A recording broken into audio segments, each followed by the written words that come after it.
அந்த அரசியலுடைய பயணத்தை நீங்கள் பார்த்தீங்கன்னா இது எந்த கட்சிக்கு வேண்டுமானாலும் கூட்டணிக்கு போகிறதுக்கு எப்போ வேணாலும் ரெடியாக மதில் மேல் பூனை மாதிரி எப்போவுமே ரெடியாக நின்ற வரலாறு தான் இருக்குது. இப்போ திமுகவோடையும் பேச்சுவார்த்தை நடத்திக்கிட்டு அண்ணாதிமுக கூட்டணிக்கு போனாங்க. பலம் நழுவி பால் வந்து அப்படி 2011 காலம் அப்படி நடந்துச்சு. அவங்களுக்கு எந்த குச்சமுமே கிடையாது. கொள்கை இருந்தால் தானங்க நம்ம வந்து எது நிலைப்பாடு எடுக்கிறோங்கிற சங்கடம் இருக்கேன். கொள்கையே கிடையாதுல்ல.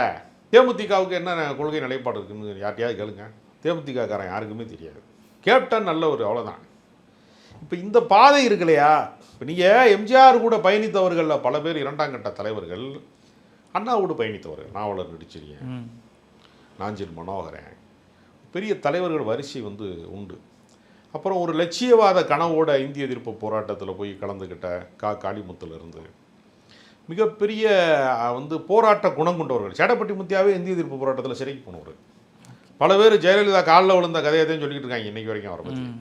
ஆனால் அவருடைய வரலாறு என்னென்னா, அவர் வந்து இந்திய எதிர்ப்பு போராட்டத்தில் சிறைக்கு சென்றவர். அவர் அப்போ ஒரு மொழி போராட்ட தியாகி தான் அவர்.